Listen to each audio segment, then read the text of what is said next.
So let's go to Buenos Aires, where Jane Dutton is. A faltering economy with rising interest rates hits people where they feel it the most, in their pocket, and impacts on their day-to-day living. How do you prepare for the unexpected when you don't even know what your currency is going to be tomorrow? To help me discuss this and work out a way forward for Argentina and South Africa is economist Miguel Borgiana. Very good to have you with us. How do Argentinians survive this volatile economy? What do they need to focus on? Well, I would say we have a huge history, a long history of volatility. So in many senses, people are already trained. But there's no good answer in the sense that you need to adapt every day, and it's inflation is actually a problem that is a consequence of a volatile economy, of the insecure exchange rate, instability of the exchange rate, and basically from the fact that politicians have for the last, I would say, 70 years done was not convenient to be done in terms of spending way more than what they collect.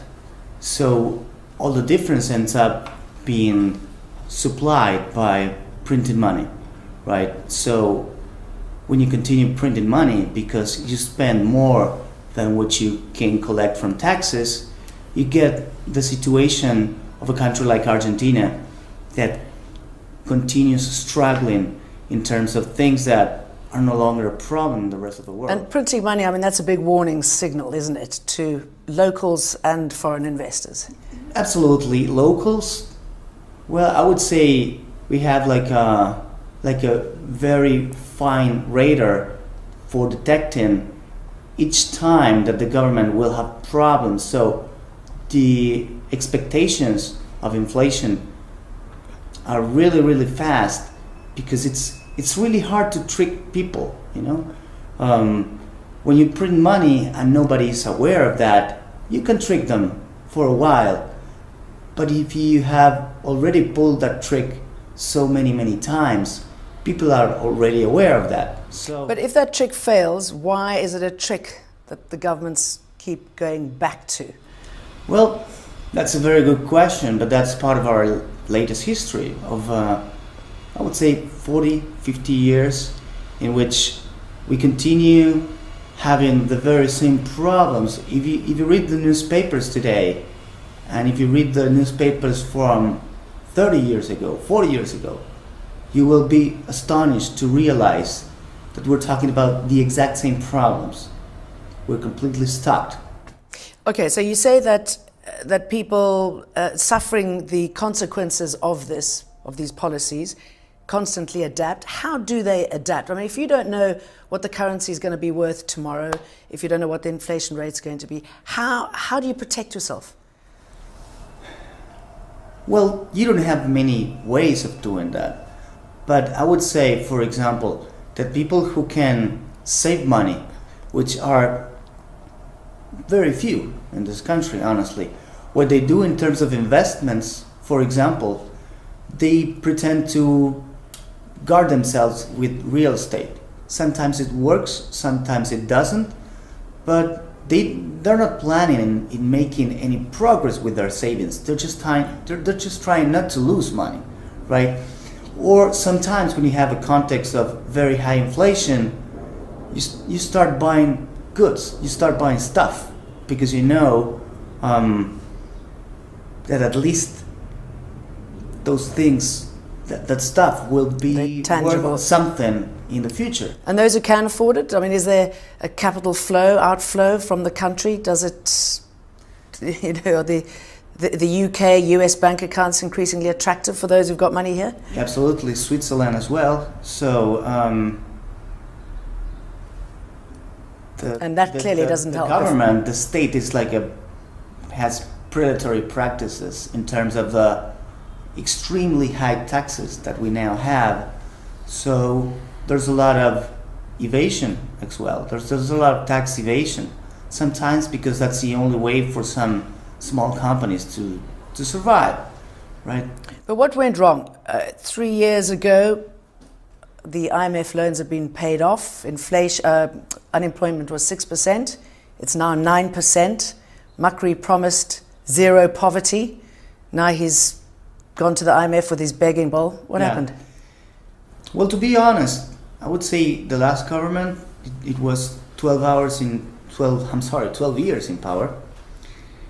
And all the numbers that you were seeing in terms of employment were true, but at the same time were the consequence of the government hiring everybody that was not able to get a job and to put it to work for the government.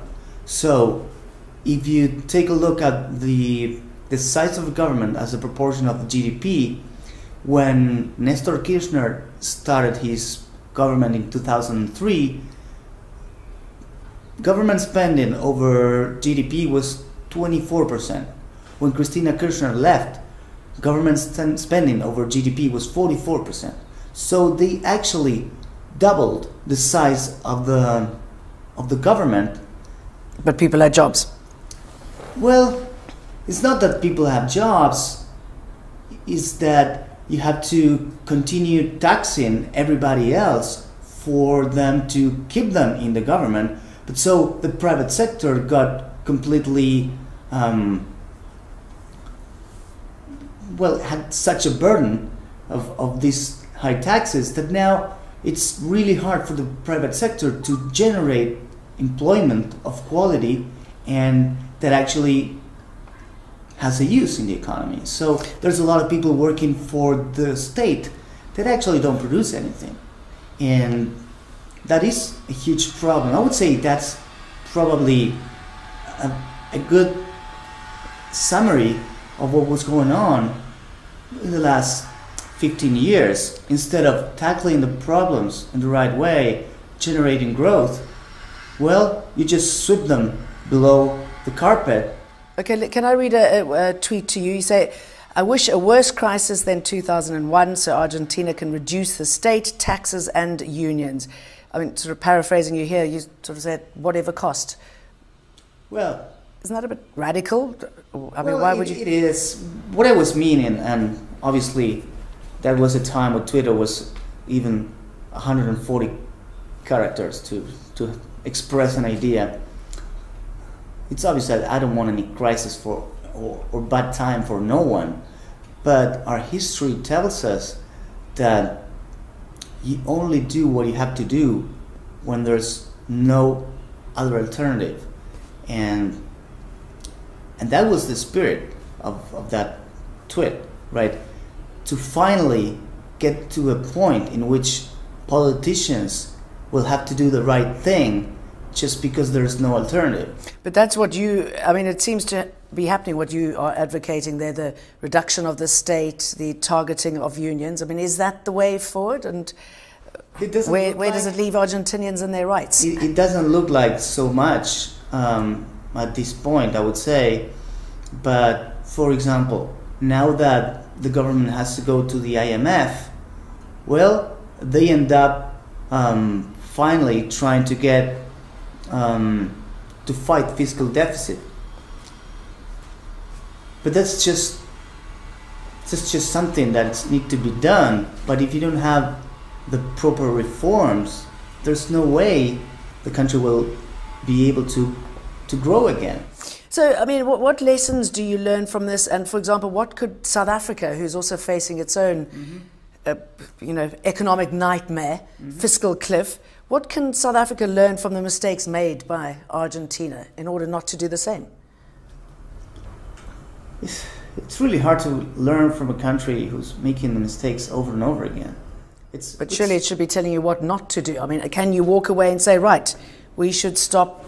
Well, I would say raising inflation. I would say that pushing up taxes. It's a global trend. It has been a global trend for the last 20 years, probably, to have the size of a state to grow. But now, for example, here in Argentina, everybody likes to to talk about Scandinavian countries, and they claim they have a big state, they have high taxes, and still they have a high quality of life. But if you take a look at them, they're now taking taxes down, and that's what's also happening in many countries of Europe that have been stagnating for the last 10-15 years. And the problem is that sometimes you make comparisons that are not valid, because even those countries that have European and Scandinavian countries that have high taxes and good quality of life have way more economic freedom than countries like Argentina. So if you take a look at the size of the trade as a percentage of GDP, Argentina, it's not an open economy. And that's not the same claim that you can do from Scandinavia or Europe. Those are very open economies. But still, with their openness, they have realized that they have to reduce taxes. And there's a global competition in terms of taxes.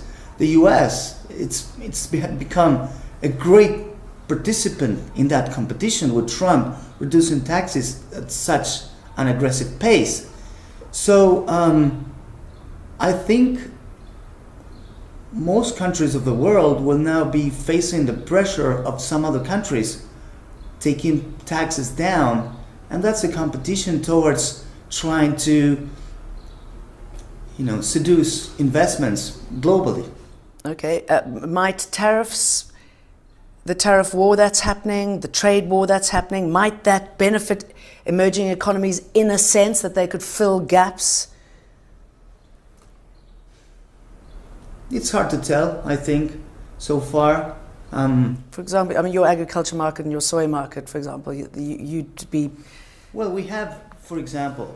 climbing in there. It's a good question that you're posing, because, for example, we have restrictions to enter a market like the US or Europe in terms of our agricultural products. So, in many ways, globalization, it's a good idea, but then what Trump is doing, and to some extent China, it's in Europe, probably I would say the world, it's maybe going back on its own paces in terms of saying, okay, we thought we liked globalization, but now that imposes a high cost in some countries. For example, in the US, what Trump has been proposing has to do with many anti-globalization ideas.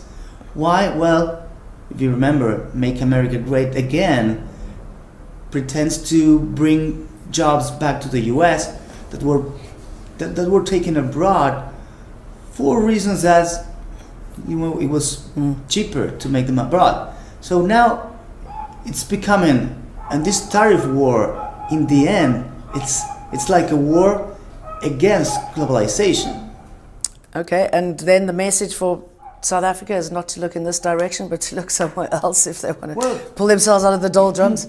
Probably, I would say the message is, if you really want to help people, you need to have the health of the private sector, who's the sector who can actually produce quality jobs and provide growth to the country, well, as free as possible to do things. Because otherwise you have the government or the state, depending on how you want to look at it, but competing for the resources, because taxes is like extracting resources from the private sector into like a redistribution of some own decision from the government, and that almost always makes harder for any country to grow. And that's it from me, Jane Dutton in Buenos Aires. Time now to hand you back to my colleague Vuyo Mvoko in Johannesburg.